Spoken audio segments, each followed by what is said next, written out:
Well, welcome to Superior Media. We're here with the NDP, Ontario's NDP leader, Andrea Horwath, and she's here in Sault Ste. Marie at the country style location on Second Line West to listen to some of the challenges that the owners here are facing. Can you share with us what are some of the things that you've heard today, Andrea?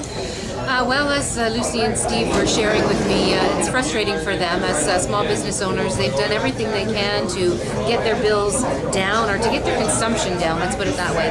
They've made changes to their lighting and changes to their refrigeration in their 5 different stores that they have.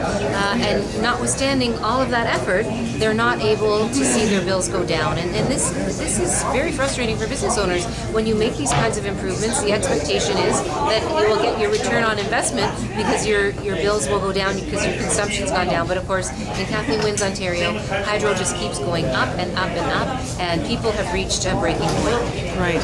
And what are some of the things that you're proposing, Andrea, for the NDP and Ontario NDP leadership?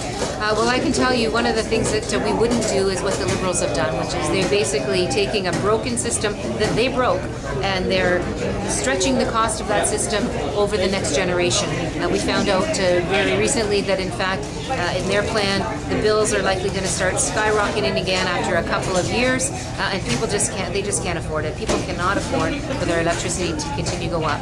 So what we would do is actually change our electricity system, change the problems that we have within the system, bring Hydro One back into public ownership, get rid of mandatory time of use pricing, make sure that urban and rural and small town communities are paying the same in delivery charges. So we would actually reduce people's electricity bills, not just over the short term, but we would take the system apart and make sure that it's operating in the best interests of businesses like these, as well as everyday families, just like it used to be in Ontario, when you could rely on your electricity system to be providing electricity at a cost that's affordable and that helps businesses to thrive. Okay. Well, thank you. Now, I heard you speaking recently about the Ontario Liberals' budget and the absence of any commentary about or any money set aside for the Ring of Fire development.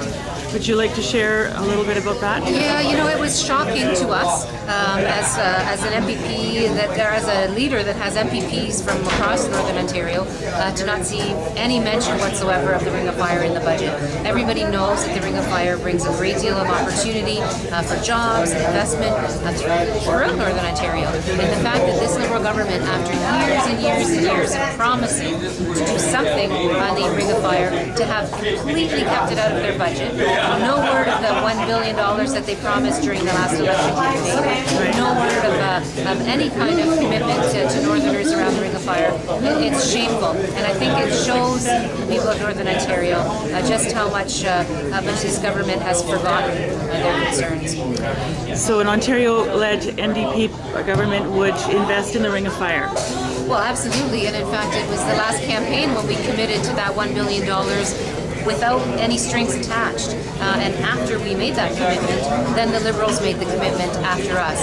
Of course, we see where their commitment went. It went nowhere. And now for almost a decade, I think it's about a decade, we've been waiting and waiting. We've had all kinds of announcements, but we haven't had any action whatsoever on the Ring of Fire. That infrastructure needs to be developed by the province.